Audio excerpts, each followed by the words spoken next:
আজকে বানিয়ে দেখাবো ডিমের মোগলাই পরোটা। আপনারা তো অনেক রকমভাবে ডিমের মোগলাই পরোটা বানিয়েছেন। সবথেকে সহজ পদ্ধতিতে কিভাবে বানাবেন রইল কিছু সহজ টিপস।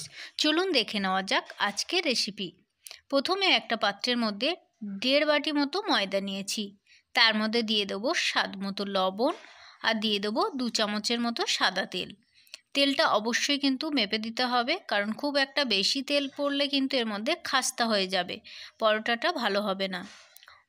ময়দা ভালোভাবে মাখা হয়ে গেলে এর থেকে কিছুটা শুকনো ময়দা হাতের মধ্যে নিয়ে চাপলে যদি একটা ডেলা পাকিয়ে যায় এবং ঝরে না পড়ে, তাহলে বুঝবেন পারফেক্টলি মাখা হয়েছে। এবার এর মধ্যে অল্প অল্প জল দিয়ে একটা মসৃণ ডো বানাতে হবে। ময়দা মাখা হয়ে গেলে 20 মিনিটের জন্য সুতির একটা কাপড় দিয়ে চেপে রেস্টে রাখতে হবে।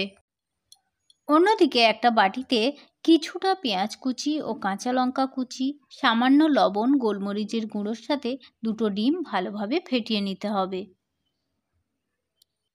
আর এই রেসিপিটা সম্পূর্ণ আমার মায়ের হাতে তৈরি। এটা যেমন মুচমুচে হবে খেতে, তেমন হবে টেস্টি। আপনারা চাইলে বাড়িতে বানিয়ে নিতে পারেন সকালের ব্রেকফাস্ট কিংবা ইভিনিং স্ন্যাক্স হিসাবে। ডিমের মিশ্রণটা আমার রেডি হয়ে গেছে। লবণ লঙ্কা কিন্তু ভালোভাবে ডিমের মধ্যে মিশে গেছে। অন্যদিকে আমি যে ময়দাটা মেখে রেখেছিলাম আবারও কিন্তু ভালোভাবে মাখিয়ে নেব। এবার ময়দা থেকে গোল গোল করে কয়েকটা লেচি কেটে নেব।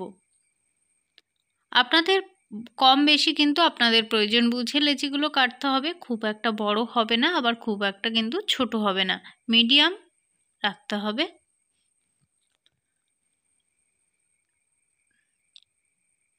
এবার গোল গোল করে বেলে নেব। যারা সুচির রান্নাঘরে প্রথম, তাদেরকে আমি একটাই রিকোয়েস্ট করব, যদি আমার এই ভিডিওটা ভালো লেগে থাকে প্লিজ ভিডিওটাকে একটা লাইক দিয়ে চ্যানেলটাকে সাবস্ক্রাইব করে রাখবেন। আর হ্যাঁ, পাশে থাকা বেল আইকনটি অবশ্যই অন করে রাখবেন, যাতে আমার চ্যানেল থেকে ভিডিও ছাড়ার সঙ্গে সঙ্গে কিন্তু আপনার চ্যানেলে নোটিফিকেশান চলে যায়। দেখুন, ঠিক এইভাবে কিন্তু আমি রুটিগুলো একে একে বেলে নেব।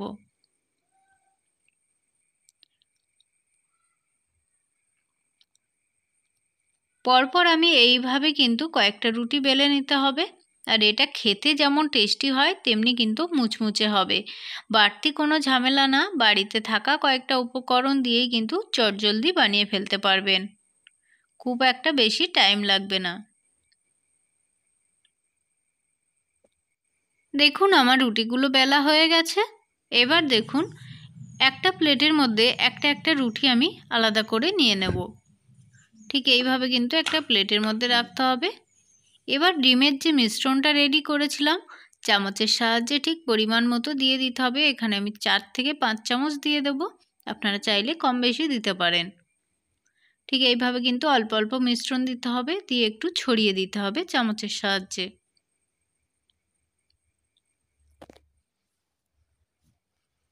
ঠিক অল্প অল্প করে মিশ্রণটা কিন্তু রুটির চারদিক এইভাবে ছড়িয়ে দিতে হবে। খুব সাবধানে এটাকে ফোল্ড করতে হবে। দেখুন, হালকা জল লাগিয়ে নিতে হবে, সাইডগুলো লাগিয়ে সাবধানে ফোল্ড করতে হবে। এমনভাবে ফোল্ড করতে হবে যেন ডিমের মিশ্রণটা বাইরে বেরিয়ে না যায়। দেখুন, প্রথমটা আমার কিন্তু রেডি হয়ে গেছে। একই রকমভাবে প্রত্যেকটাই আমি তৈরি করে নেব। দেখুন, দ্বিতীয়টা ঠিক একই রকমভাবে তৈরি করে নেব।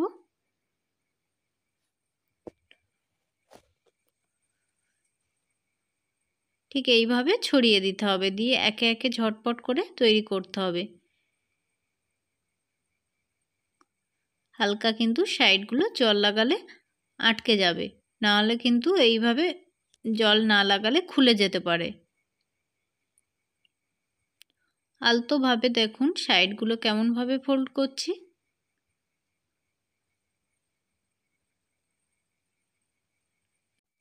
ঠিক এইভাবেই কিন্তু সব মোগলাইগুলো রেডি করব। তারপর একে একে কিন্তু তেল গরম করে ঝটপট ভেজে নেব। আর যারা এখনও বাড়িতে বানাননি প্লিজ একবার হলে কিন্তু বাড়িতে ট্রাই করতে পারেন। আশা করি আপনাদের ভালো লাগবে। সব মোগলাইগুলো আমার রেডি হয়ে গেছে। তেল ভালোভাবে গরম করে একে একে মোগলাইগুলো আমি ভেজে নেব।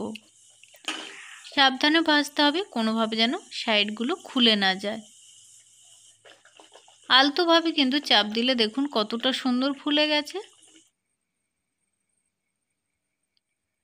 একটা পিঠ হয়ে গেলে এইভাবে কিন্তু চেঞ্জ করে দিতে হবে।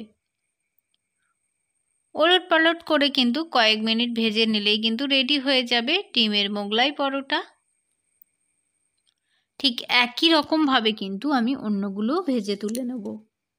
আর ভালোভাবে তেল ঝরাতে হবে, তেল থেকে গেলে খেতে ভালো লাগবে না। মুচমুচে ডিমের মোগলাই পরোটা পরিবেশন করুন টমেটো সস, কাসুন্দি, আলু ছোলার তরকারির সাথে।